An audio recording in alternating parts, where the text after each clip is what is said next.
Silakan duduk Bapak Ibu yang terkasih, Shalom. Iya, terima kasih buat seluruh jemaat, juga Bapak Gembala yang sudah mempercayakan pelayanan ini kepada saya. Ya, kita berjumpa kembali. Dulu bulan lalu kita tahun lalu ya, bulan lalu. Setahun sekali kita berjumpa, tapi saya bersyukur ya melihat kita semua dalam keadaan baik, sehat dan luar biasa. Iya, kita akan sama-sama belajar firman Tuhan. Hari ini mari kita buka bersama Mazmur pasal yang kelima ayat yang ke-12, saudara. Mazmur pasal 5 ayat yang ke-12, firman Tuhan berkata di sana. Iya. Mazmur 5 ayat yang ke-13 ya, 13. Baca bersama dengan suara yang keras firman ini, 1, 2, 3. Sebab Engkaulah yang memberkati orang benar ya Tuhan, Engkau memagari dia dengan anugerah-Mu seperti perisai. Saudara, dengan jelas firman ini berkata, sebab Engkaulah Tuhan yang memberkati orang benar ya. Tuhan memagari saudara dan saya dengan anugerah dan perisai. Saudara baca ayat ini, menurut saudara wow enggak? Wow ya. Saudara mau ini terjadi dalam hidupmu? Ya, dikatakan Tuhan memberkati orang benar. Ya Tuhan, Engkau memagari ya dia dengan anugerah-Mu dan perisai. Coba kita ganti nama kita ayat ini. Saudara mau? Katakan bersama. Sebab Engkaulah yang memberkati, sebut namamu, Debbie. Ya Tuhan, Engkau memagari Debbie dengan anugerah-Mu seperti perisai. Saudara, hidup ini akan menjadi berarti ketika ya kita mengalami ya apa yang firman Tuhan katakan. Kita mengalami janji berkat-berkat Tuhan. Saya percaya firman Tuhan yang diucapkan itu tidak hanya diucapkan, tapi Tuhan mau kita mengalami itu. Amin. Betapa banyaknya janji Tuhan ya. Tapi banyak orang itu tidak mengalami janji itu. Sehingga banyak yang datang bertanya, "Bu, kenapa begini, kenapa begitu?" Dan ayat ini dengan jelas berkata, Tuhan memberkati orang benar dan Tuhan memagari dia dengan anugerah-Nya. Betapa luar biasa kalau hidup kita diberkati dan pagar hidup kita itu bukan pagar duri, bukan pagar tembok yang tinggi. Iya, kalau di Jakarta itu pemukiman orang-orang kaya, saudara, pagarnya lebih tinggi dari rumahnya. Rumahnya tidak terlihat. Udah tinggi banget, di atas dikasih pecahan botol. Bukan cuma pecahan botol, duri-duri, pagar duri lagi di atas. Kenapa saudara? Karena orang ketakutan. Ya, kalau begitu mending bikin rumah biasa aja, nggak usah dipagar ya. Biar nggak ada yang masuk. Tapi Tuhan berjanji, Dia akan memagari hidup kita bukan dengan pagar duri, bukan dengan pagar tembok yang tinggi. Tapi hidupmu, hidup saya dipagari dengan anugerah. Wow nggak? Wow. Tapi syaratnya dikatakan di situ kita harus menjadi orang benar. Sebab Tuhan memberkati orang benar dan Dia memagari orang benar dengan anugerah-Nya. Siapa yang mau menjadi orang benar hari ini? Saudara, menjadi orang benar itu bukan dengan kebenaran kita. Karena Alkitab berkata kebenaran manusia itu seperti kain kermisi, seperti kesumba merah. Kita ini dibenarkan oleh Tuhan. Bagaimana cara supaya kita dibenarkan oleh Tuhan? Ayat ini ditulis oleh Daud. Daud adalah seseorang yang benar-benar mengalami bagaimana kemurahan Tuhan. Bagaimana dia mengalami kedahsyatan Tuhan, berkat Tuhan, bagaimana Tuhan memagari dia. Bapak Ibu, di dalam kehidupan Daud dia punya dua musuh yang terbesar. Musuh terbesar Daud itu bukan orang Filistin dan orang Amalek yang memang benar-benar musuh dari Israel. Musuhnya Daud bukan orang Filistin yang memang dari dulu ingin membunuh dia. Bukan orang Amalek yang memang ingin menguasai Israel. Tapi dua musuh terbesar Daud. Siapa? Yang pertama adalah Saul. Raja Israel sendiri. Teman sebangsanya.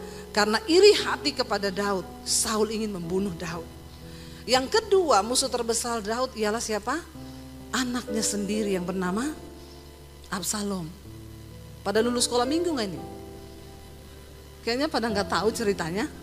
Ya, Daud mempunyai musuh terbesar dalam hidupnya. Yang pertama adalah Saul, yang kedua adalah Absalom. Siapa Absalom itu?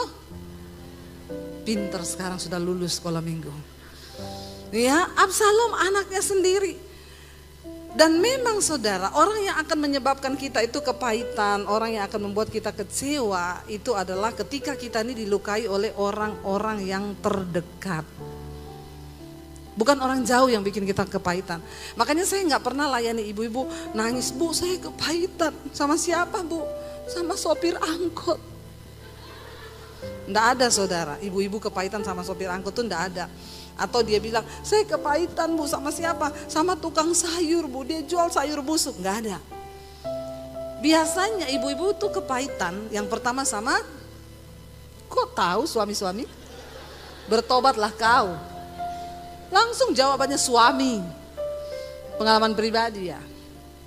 Yang kedua biasanya ibu-ibu kepahitan kepada siapa? Anaknya.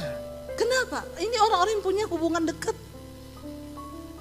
Musuh terbesar Daud adalah dua orang ini. Kenapa? Karena mereka ingin membunuh Daud, tapi Daud gak bisa membenci dan Daud tidak bisa membunuh mereka.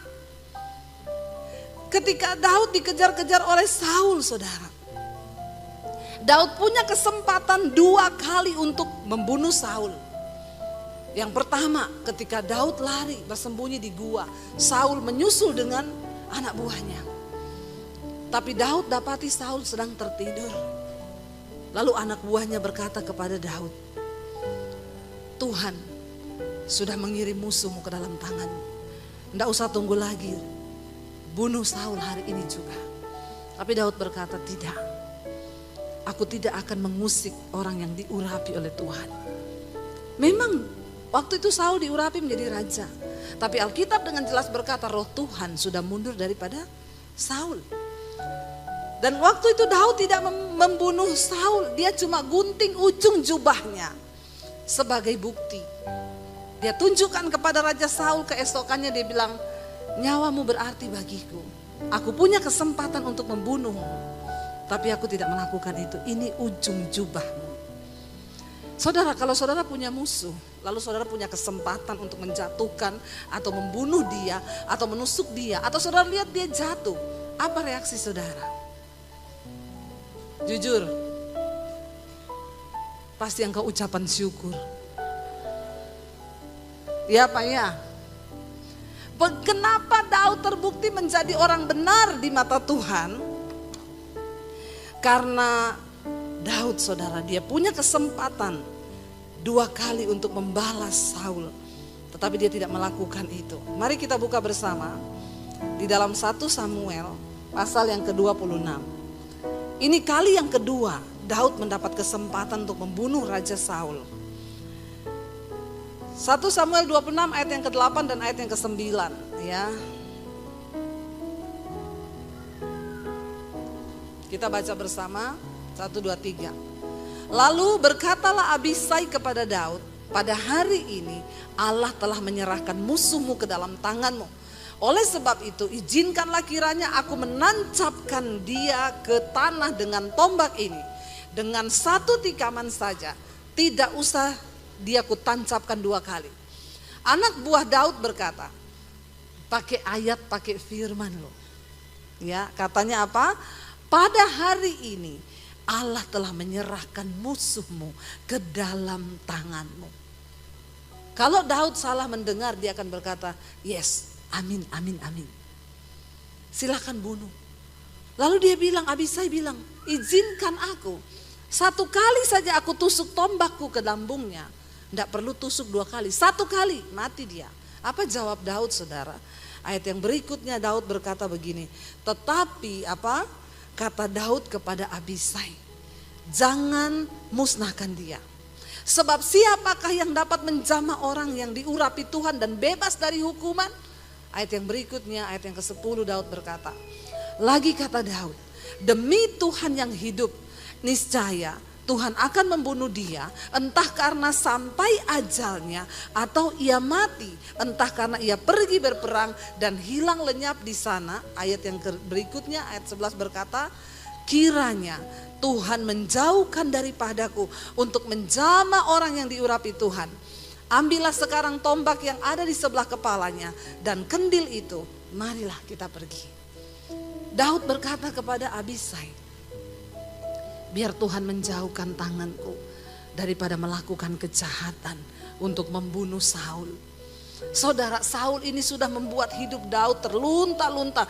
Dia lari dari satu tempat. Awalnya Daud lari ke kota Nob, itu kota para imam. Karena Daud berpikir mungkin kalau aku ke kota Nob, Saul pasti tidak akan berani membunuh dia di kota imam. Ini semua imam-imam, masa berani Saul datang? Ternyata ketika Saul mendengar Daud lari ke kota Nob, dia pergi ke sana lalu dia menyuruh orang membantai habis semua imam, dibunuh sama Saul.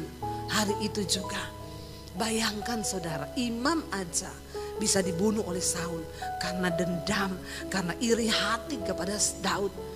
Lalu saudara, Daud mendengar itu semakin takut gak? Saudara coba bayangkan kalau tiba-tiba saudara ada orang, seseorang atau saudara lah itu yang dicari oleh seorang raja. Lalu misalnya saudara diumumkan Debbie Basjir dicari oleh Presiden Jokowi. Siapapun yang menemukan dia akan diberi hadiah, bawa kepalanya. Kira-kira saudara, kira-kira kalau itu saudara atau saya yang cari itu kepala negara, saudara takut enggak? Yang lain enggak takut. Coba kita bayangkan kalau kita jadi Daud hari itu. Takut enggak saudara? Takut. Yang nyari ini bukan kepala desa. Yang nyari ini bukan RT, yang nyari ini bukan lurah, yang nyari ini kepala negara, seorang raja. Seluruh pasukan diperintahkan, semua orang diperintahkan untuk membunuh Daud. Daud lari ke kota Nob, semua nabi dibunuh, dia pindah ke gua Adulam. Dia terlunta-lunta, mereka kedinginan, mereka lari dari lalu tiba-tiba musuh ini depan mata, anak buahnya bilang bunuh aja, bunuh. Apa lagi yang kau tunggu? Saya yakin kalau saudara menjadi Daud hari itu mungkin, ya benar saudara bilang, yes Tuhan sudah kirim musuhku ke dalam tanganku. Cepat bunuh dia. Ada orang yang bersedia untuk bunuh loh, bukan Daud loh. Tapi Daud terbukti sebagai orang yang takut Tuhan. Dia punya kesempatan untuk membalas dendam, tapi dia tidak melakukan itu. Bapak Ibu, Tuhan menilai hatimu hari ini. Bagaimana engkau bisa diberkati Tuhan? Jadilah orang yang benar di dalam sikap hatimu. Kalau engkau dibenci oleh seseorang, tidak usah balas. Amin. Doakan orang itu. Siapa yang sudah pernah mendoakan musuh? Angkat tangan. Mendoakan musuh dengan sungguh-sungguh, bukan doakan gini, Tuhan, aku tidak mau membalas dendam, biar Tuhan yang membalaskan dendamku. Karena pembalasanmu itu lebih hebat dari pembalasanku. Bukan doa yang seperti itu tidak masuk hitungan. Ya, Yesus berkata, berkati musuhmu, doakan orang yang menganiaya kamu. Ada di sini yang sudah pernah memberkati musuhnya? Kalau belum, saya doakan supaya saudara ada musuh. Loh, Tuhan tuh akan mengizinkan kita punya musuh supaya kita belajar menjadi pelaku firman. Bagaimana kita bisa berlatih mendoakan musuh kalau kita nggak pernah punya musuh? Amin. Kalau hari ini engkau punya musuh, bilang yes, terima kasih Tuhan, aku mau melakukan firman-Mu. Berbuat baik kepada orang jahat, itu berkat saudara. Berkat. Itu berkat, itu kesempatan bagimu untuk meraih janji Tuhan. Makanya pemazmur berkata, aku teraniaya, itu baik bagiku. Supaya aku belajar ketetapan Tuhan. Sebab Alkitab berkata Tuhan itu mendengar doa orang yang mau doanya didengar. Saya doakan supaya tahu saudara teraniaya. Ya, lo Tuhan itu mendengar doa yang teraniaya. Makanya sering-seringlah jadi orang yang Nah, ini kayaknya pendetanya sesat. Kenapa Pak Samuel undang orang sesat di sini? Lo bener kan? Itu kan begitu kebenarannya toh. Tapi orang Kristen tuh enggak mau kalau teraniaya. Waktu engkau teraniaya enggak usah balas, duduk di kaki Tuhan berdoa. Sebab waktu engkau dianiaya, doamu tembus naik sampai ke sorga. Dan itu menyenangkan hati Tuhan. Katakan, yes, kesempatan untuk engkau menerima berkat Tuhan. Ya makanya bapak-bapak, jangan kau terus aniaya istrimu. Kalau dia berdoa habis kau. Tuhan dengar doanya. Amin bapak-bapak. Hati-hati kau. Ya, jangan kau sering-sering istrimu ndak balas. Tiba-tiba kau pulang istrimu diam. Ya, kau pulang pagi istrimu diam aja. Kalau dia masih cerewet, masih puji Tuhan kau. Berarti istriku ndak doa ini, dia cerewet sama saya. Tuhan ndak bertindak ini kalau dia cerewet. Tapi kalau kau pulang, kau sakiti istrimu, kau selingkuh, lalu dia diam saja. Hati-hati saudara. Hati-hati, dia duduk di kaki Tuhan. Dia nggak ngomong apa-apa, dia cuma nangis. Dia cuma nangis, stroke kau, stroke.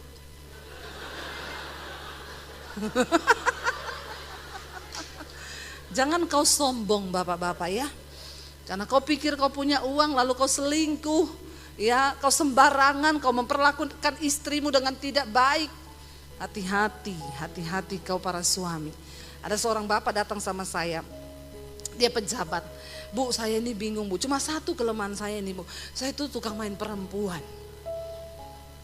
Bapak ini gak ada mainan yang lain kak, main badminton, main catur, main bulu tangkis. Kenapa hobinya kok main perempuan loh? Ya heran gak saudara?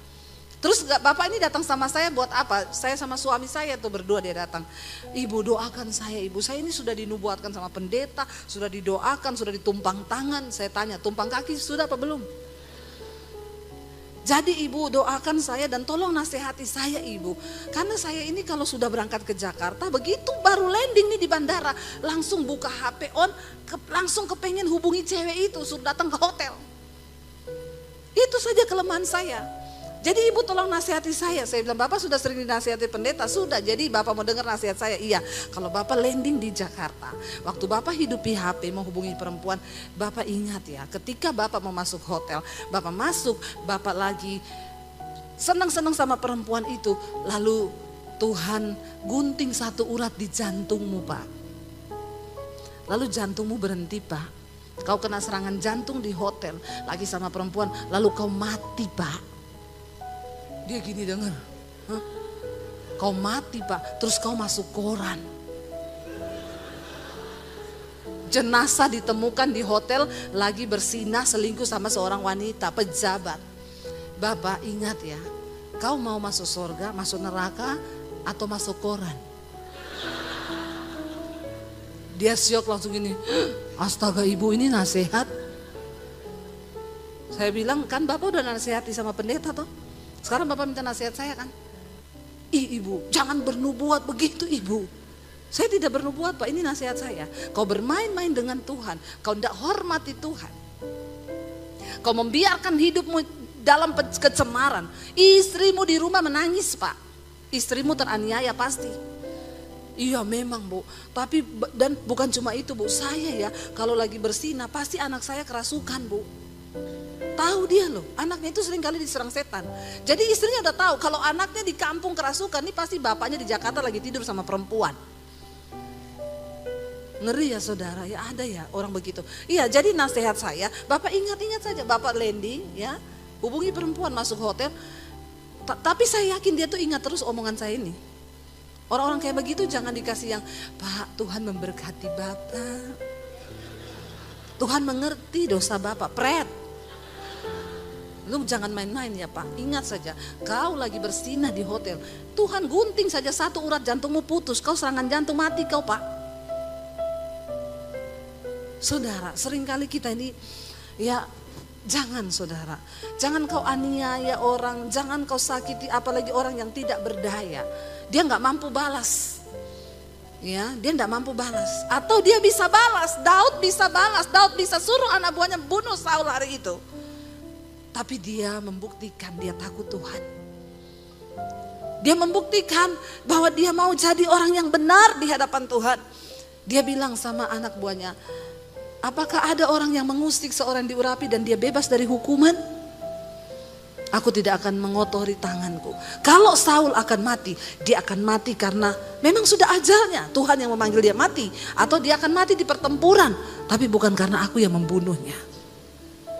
Sekalipun engkau punya kesempatan atau engkau lihat musuhmu sedang jatuh, Jangan bersuka cita supaya Tuhan tidak melihat itu dan menganggapnya sebuah kesalahan bagimu. Saudara, Daud buktikan. Daud bilang kepada anak buahnya, "Ndak usah, ambil saja senjata Saul, kita bawa senjatanya."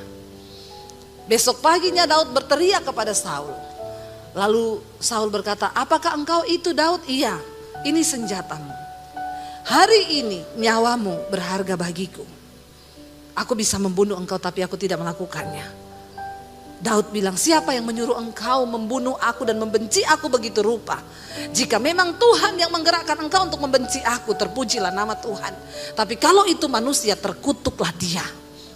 Saudara, saat itu Saul menjadi sadar dan dia berkata, "Ampuni aku Tuhan, sebab aku sudah salah berbuat jahat kepada orang yang menganggap nyawaku berharga." Setelah itu Saul pergi, orang Filistin datang menyerang. Saudara, Saul terpukul kalah tentara Israel. Lalu dia berkata kepada anak buahnya, "Tikam aku dengan pedangku." Anak buahnya berkata, "Aku tidak akan melakukan itu Raja. Aku tidak mau ditangkap sama orang Filistin. Mereka tuh jahat, mereka pasti akan mempermainkan aku. Tikam aku dengan senjataku." Anak buahnya bilang, "Tidak." Akhirnya Saul menancapkan pedangnya di tanah. Dan dia menjatuhkan diri di atas pedang itu, dia mati bunuh diri. Saudara, kefasikan pasti akan membuahkan maut. Jadi orang jangan jahat, amin. Tidak usah kau musuhi orang lain. Sekalipun orang itu berbuat jahat kepadamu, duduk di kaki Tuhan, tidak usah engkau marah. Saya pernah melepaskan pengampunan begitu berat bagi saya. Kalau kita melepaskan pengampunan sama orang yang gak kenal Tuhan, gampang, ada ayatnya, Tuhan ampuni dia sebab dia tidak tahu apa yang dia lakukan. Tapi kalau kita disakiti, dilukai oleh orang Kristen, apalagi hamba Tuhan, itu berat loh saudara. Lalu Tuhan bilang sama saya, "Kamu harus melepaskan pengampunan, tidak bisa kamu kepahitan.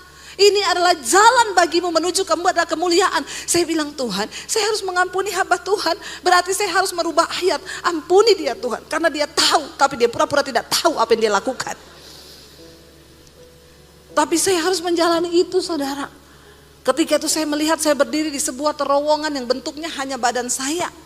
Tapi ada lebar beberapa senti. Dan saya harus berjalan di terowongan itu. Dan di ujungnya itu ada sinar kemuliaan. Saya harus benar-benar lurus dengan kepala tegak, tidak boleh miring-miring karena kalau miring pasti saya kejepit mati.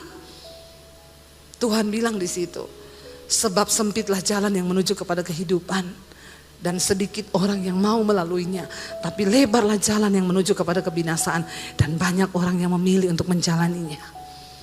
Jalan Tuhan itu sempit. Jalan Tuhan itu sulit bagi daging kita. Tapi ketika engkau melakukannya, engkau benar di mata Tuhan. Nggak usah cari pencitraan, pembenaran manusia. Nggak usah cari muka sama manusia, percuma. Mari kita cari muka sama Tuhan, amin. Makanya kadang orang bilang, "Bu, saya dengar cerita tentang ibu." Kamu percaya cerita itu silakan. Tapi kalau kamu tahu saya, kalau kamu percaya ya monggo. Loh, ibu tidak ibu diperlakukan seperti itu? Enggak. Tuhan tahu siapa milik kepunyaannya kok. Kenapa sih saya harus berusaha membela diri di depan manusia? Saya nggak perlu melakukan itu. Sebab Tuhan tahu siapa milik kepunyaannya. Ada pengacara datang, "Bu, saya tuntut dia Bu. Foto saya ditayangkan di media seperti ini di gereja saudara. Saya seperti maling." Pengacara datang sama saya, "Bu, saya tuntut dia ya. Ibu nggak usah bayar saya. Itu jahat loh Bu." Saya bilang, "Pak, tidak usah lakukan itu." "Kenapa Bu? Ibu bodoh loh." "Enggak apa-apa. Kalau Tuhan yang mengizinkan dia melakukan itu, apa yang bisa saya lakukan Pak? Saya jalani ini sebagai sebuah proses Tuhan." Dan saya melepaskan pengampunan. Berat. Saya bilang, "Gak bisa Tuhan, saya gak bisa mengampuni." Tapi Tuhan suruh saya mengampuni. Saya bilang, "Tuhan, aku percaya firman-Mu berkata, apa yang tidak sanggup aku lakukan karena keterbatasanku sebagai manusia, itu akan dilakukan oleh Tuhan dalam diriku." Dan saya nangis, saya lepaskan pengampunan, saya sebut namanya. 1 hari 24 jam, iblis ingetin dia di otak saya 50 kali. Padahal sehari cuma 24 jam, tapi dia muncul 50 kali di pikiran saya. Iblis ngomong, "Nih orang jahat tuh." Padahal dia itu ngerti firman, jahat kan.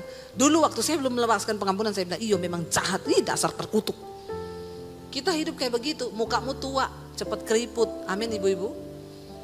Tapi kalau engkau lepaskan pengampunan, hatimu bersih, mukamu berseri-seri kayak saya ini.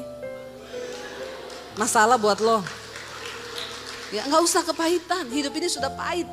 Kau minum lagi kopi pahit, makan daun pepaya, sayur pare, tambah pahit hidupmu. Ya ingat yang manis-manis aja, nggak usah kepahitan. Saya lepaskan pengampunan. Ya, dan akhirnya Tuhan pulihkan saudara. Yang kedua, kenapa Daud dianggap benar di mata Tuhan? Ya, kita lihat bersama saudara. Ketika akhirnya Saul mati bunuh diri, sudah Daud diberikan tahta oleh Tuhan, Daud diangkat menjadi raja. Ketika Daud menjadi raja, ya 2 Samuel pasal yang ke-9 ayat 1 sampai ayat yang ke-10. Ketika Daud diangkat menjadi raja, saudara, apa yang Daud lakukan? 2 Samuel 9 ayat yang pertama sampai dengan ayat yang ke-10. Di sana Daud, firman Tuhan berkata begini. Berkatalah Daud, ya baca bersama, masih adakah orang yang tinggal dari keluarga Saul? Wow enggak, padahal dia sangat disakiti oleh Saul. Waktu dia diangkat menjadi raja, yang dia ingat pertama kali, adakah keluarga Saul yang masih tertinggal? Untuk apa? Dia bilang, aku akan menunjukkan kasihku kepadanya oleh karena Yonatan anak Saul, yang adalah sahabat Daud. Lalu ayat yang berikutnya, ayat yang kedua, adapun keluarga Saul mempunyai seorang hamba yang bernama Siba. Ia dipanggil menghadap Daud. Lalu raja bertanya kepadanya, Siba? Jawabnya, hamba tuanku.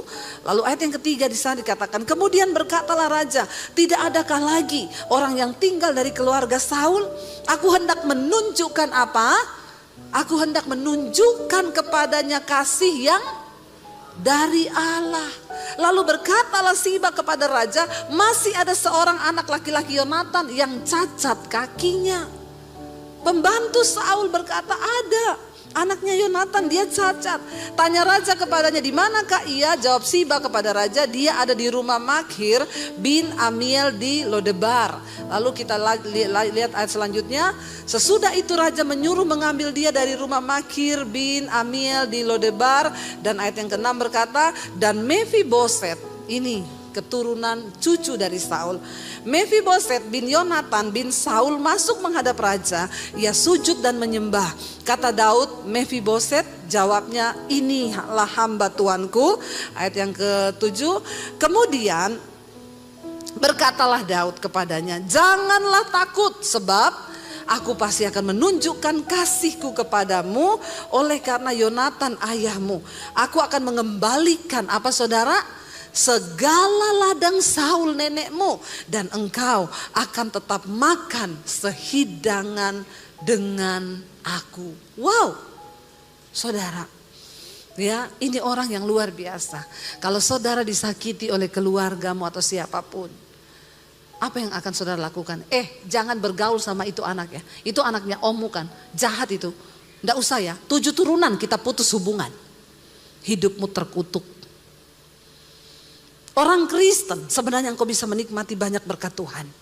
Tapi kalau engkau hidup dalam kepahitan, engkau enggak mampu mengampuni, dan engkau tidak membalas kejahatan dengan kebaikan, maka engkau tidak akan pernah melihat berkat Tuhan di hidupmu. Alkitab berkata, kejahatan tidak akan pernah menang melawan kejahatan. Kejahatan hanya bisa kalah dengan kebaikan. Karena itu kalahkanlah kejahatan dengan kebaikan. Kalau mertuamu jahat sama kau, kasih dia duit. Amin. Ini tidak ada yang amin loh. Ya. Kalau iparmu jahat sama kau, berkati dia. Amin. Banyak orang sampai mau cerai. Bu, saya mau cerai, Bu. Kenapa? Mertua saya itu loh terlalu ikut campur dalam rumah tangga saya, bikin ribut terus. Saya bilang, mungkin kau kurang kasih dia duit. Tidak ada yang amin loh. Ya, banyak itu orang Kristen urusannya, ributnya bukan dengan musuh yang jauh. Urusannya ribut cuma dengan mertua, ipar di situ-situ tok. Makanya ada tanaman yang mirip pedang, namanya lidah. Mertuanya nginep di rumah, dia beli tanaman itu. Mertuanya bilang, ini tanaman apa ya, serem kayak pedang ya. Iya, ini namanya lidah mertua. Besoknya mertuanya angkat koper pulang. Maksud lo, Saudara, ya, musuhmu itu bukan mertua, musuhmu itu bukan ipar. Ayo kita melakukan kebaikan. Ya, dia jahat, kirimi makanan, tapi jangan dikasih sianida. Ya. Jangan, itu dilakukan hanya, itu adegan berbahaya saudara ya. Hanya dilakukan oleh para ahli saja. Mari kita lepaskan pengampunan. Semakin orang jahat semakin baik kau. Saya tuh mempraktekkan ini loh, saya gak asal ngomong loh. Saya mempraktekkan itu. Orang-orang dulu yang jahat sama saya, hari ini saya berkati hidup mereka. Yang dulu menyusahkan saya, pernah mengusir saya, hari ini saya bayarin anaknya sekolah. Katakan. Makanya saya semakin haleluya. Jangan kalah dengan kejahatan, tapi kalahkan kejahatan dengan kebaikan. Ya, satu kali saya tuh berbuat baik sama satu orang. Tapi orang ini saya dengar dia tuh menceritakan saya jelek di luar. Lalu saya bilang gini, Tuhan, hari ini juga saya stop transfer sama dia bulanan. Saya nggak mau transfer dia lagi. Lalu Tuhan tuh tegur saya gini, kamu berbuat baik bukan karena dia baik kan? Kamu berbuat baik bukan karena dia baik sama kamu kan? Kalau kamu baik sama dia, kalau dia baik, itu juga orang dunia bisa bikin. Orang yang gak kenal Tuhan juga begitu. Tapi kalau kamu buat baik, dia jahat sama kamu, itu upahmu besar di sorga. Jadi dari situ saya bertobat, saya tolong terus, setiap bulan saya transfer lagi. Padahal saya udah gondok tadinya. Tapi saya mau pakai kesempatan itu. Biar engkau jahat sama saya, biar engkau bagaimana di luar, saya tetap akan menabur kebaikan. Inilah hidup saudara. Kita baik sama orang tetap ada yang cerita. Karena takaran dia harusnya kamu tuh bisa ngasih saya segini. Kenapa kamu cuma ngasih segini? Ribet hidup ini kalau mau menyenangkan semua orang. Ya, percayalah bahwa kebahagiaan orang lain itu bukan ditentukan oleh engkau. Kita susah diomongin, kita kaya juga diomongin. Jadi daripada susah diomongin mendingan kan sama-sama diomongin. Iya kan? Jadi yang namanya diomongin orang itu sudah biasa. Kau enggak usah terlalu peduli dengan kata orang. Karena jalan ke surga enggak lewat depan rumahnya. Amin. Makanya Tuhan kasih kita 2 tangan untuk tutup kuping kanan dan kiri. Kalau 3, 1 buat keruat mulutnya dia. Tampar mulutnya dia. Tapi kita enggak bisa nampar karena tangan cuma 2 buat tutup kuping kanan kiri. Daud tidak persoalan ke itu. Tuhan melihat itu sebagai sebuah kebenaran. Dia cari keturunan Saul. Dia kembalikan semua ladang-ladang milik Saul. Harta keturunan Saul diberikan. Mephiboset jadi kaya raya. Dia anak yang cacat kakinya. Tapi Daud mengasihi dia. Duduk makan sehidangan dengan aku. Wow. Harusnya dia balas dendam. Saudara percayalah, dendam tidak akan membuat hidupmu bahagia. Orang yang dendam sama seperti orang yang minum racun. Cepat atau lambat kau mati. Tapi yang lucunya orang dendam itu, dia yang minum racun, dia berharap orang lain yang mati. Saudara yang minum racun, siapa yang mati? Ya saudara lah yang mati. Mana mungkin kau minum racun orang lain yang mati? Ya, ketika kita tahu kebenaran ini, mari saudara kita hidup jadi orang-orang yang hatinya bersih. Nggak usah ada kepahitan. Saudara difitnah bilang puji Tuhan. Ya, saudara dianiaya puji Tuhan. Lalu yang terakhir saudara, apa yang membuat Tuhan memperhitungkan Daud sebagai orang yang benar? Ketika akhirnya Daud sudah lulus dari ujiannya, Saul sudah mati, dia mengalami ujian yang kedua, yaitu anaknya sendiri yang bernama Absalom saudara. Ketika Absalom memberontak terhadap Daud dan mengangkat dirinya menjadi raja, Daud dan prajurit-prajurit yang setia kepada dia pergi terpaksa meninggalkan istana. Kenapa? Bukannya Daud tidak bisa membunuh Absalom, tapi Daud tidak tega membunuh anaknya sendiri. Akhirnya Daud meninggalkan istana, terlunta-lunta dengan para prajuritnya. Mereka menyeberang sungai Yordan, mereka bermalam di padang gurun. Susah enggak saudara? Saya yakin dan percaya pasti anak buahnya Daud itu sudah berkata gini, ini Daud ya, kita semua susah loh gara-gara Absalom. Sebenarnya bunuh aja Absalom itu selesai kan. Tapi Daud nggak melakukan itu. Daud tahu dia harus membayar harganya akibat dosa yang pernah dia lakukan. Dia selingkuh dengan Betseba dan dia membunuh Uria. Dan kutuk itu datang. Lalu Daud mau membayar itu, dia mau bertobat, dia mau tunjukkan kasihnya kepada Tuhan. Dan ketika Daud lagi dalam pelarian, kita lihat bersama 2 Samuel 16. Ayat yang ke-7 mulai saudara, 2 Samuel pasal 16 ayat yang ke-7 saudara ya. Ada seorang perempuan yang bernama Simei, ya ini masih keluarga jauhnya Saul. Pada waktu Daud lewat dengan kelompoknya, Simei ini pada waktu itu mengutuk ya Daud dan gerombolannya. Kita mulai baca dari ayat yang ke-6 saja saudara ya. Dikatakan di sana begini ayat 6, Daud dan semua pegawai Raja Daud dilemparinya dengan batu, perempuan ini. Ya dilemparinya dengan batu sambil dia mengutuki, walaupun segenap tentara itu semua pahlawannya berjalan di kiri kanannya, jadi mereka menghindari dia, tapi dilempari batu dia sambil mengutuki. Lalu ayat yang ke-7 berkata, beginilah perkataan Simei pada waktu itu, pada waktu ia mengutuk. Enyahlah, enyahlah engkau penumpah darah orang dursila, dia teriakin Daud saudara. Ayat 8, Tuhan telah membalas kepadamu segala darah keluarga Saul yang engkau gantikan menjadi raja. Padahal Daud gak pernah bunuh Saul. Tuhan telah menyerahkan kedudukan raja kepada anakmu Absalom. Sesungguhnya engkau sekarang dirundung malang karena engkau seorang penumpah darah. Dia tahu Daud tidak membunuh Saul. Tapi dia mengutuki, dia berkata dasar orang dursila, syukur sekarang kedudukanmu diambil oleh anakmu Absalom. Saudara, kalau saudara jadi Daud hari itu, engkau lagi dalam pelarian karena mau dibunuh sama Absalom. Engkau lagi stres habis menyeberang sungai Yordan, engkau mengiringi dengan rasa lapar yang begitu hebat. Terus tiba-tiba orang ngutuk-ngutuki kau dan maki-maki kau. Apa yang saudara lakukan? Saudara, ayat yang berikutnya berkata ayat 7 di sana. Abisai anak buah Daud berkata begini.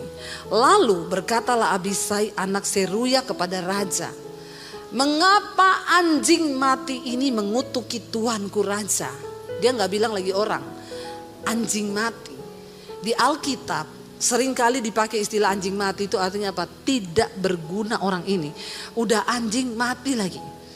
Anjing kalau masih hidup masih berguna. Bisa jaga rumah ya. Tapi kalau anjing, sudah anjing terus mati, itu gak ada gunanya. Ini orang yang benar-benar sampah saudara. Dikatakan, mengapa anjing mati ini mengutuki tuanku raja? Izinkan aku menyeberang dan memenggal kepalanya. Daud kalau lagi jengkel dan emosi dia bisa bilang gini, iya penggal lo. Dia berhak pada waktu itu saudara karena dia raja. Tapi Daud bilang apa saudara? Kita lihat. Ayat yang ke-10 baca bersama. Tetapi kata raja, ya kata Daud, apakah urusanku dengan kamu, hai anak-anak Seruya? Biarlah ia mengutuki, sebab apa? Apabila Tuhan berfirman kepadanya, kutukilah Daud. Siapakah yang akan bertanya, mengapa engkau berbuat demikian? Daud percaya semua yang terjadi atas hidupnya itu seizin Tuhan. Hari ini kalau engkau difitnah, itu seizin Tuhan. Hari ini kalau engkau diperkarakan, hari ini mungkin engkau sedang ada di dalam tekanan, hari ini orang sedang memfitnah engkau, itu diizinkan Tuhan. Makanya Daud bilang, kenapa? Apa urusanmu? Kalau Tuhan yang menyuruh dia mengutuki aku, kita mau buat apa? Apakah engkau berani bertanya kenapa itu Tuhan suruh? Lalu ayat yang berikutnya saudara, dikatakan, pula baca bersama ayat ini. Pula kata Daud kepada Abisai dan kepada semua pegawainya. Sedangkan anak kandungku ingin mencabut nyawaku.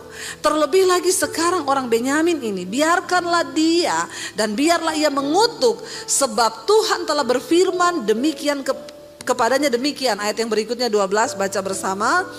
Mungkin apa? Tuhan akan memperhatikan kesengsaraanku ini dan Tuhan membalas yang baik kepadaku sebagai ganti kutuk orang itu pada hari ini. Tuhan sanggup mengubah kutuk menjadi berkat. Waktu engkau berespon dengan benar, Tuhan ubah kutuk menjadi berkat. Daud bilang, "Ndak apa-apa. Mungkin lewat dia mengutuki aku dan aku ndak balas. Tuhan akan memperhatikan kesengsaraanku." Saudara, kenapa ujian Tuhan izinkan terjadi? Tuhan ingin mematikan semua kedagingan kita. Tuhan ingin kita benar-benar berserah kepada Dia. Tuhan ingin kita percaya bahwa semua yang terjadi di hidup kita adalah karena kedaulatan Tuhan. Bangkit berdiri bersama. Kita mau bilang di hadapan Tuhan, Engkaulah Tuhan, Engkaulah Raja dalam hidup kami. Engkau yang berdaulat atas hidup kami. Ajar kami Tuhan, kami mau hidup melakukan semua kebenaran-Mu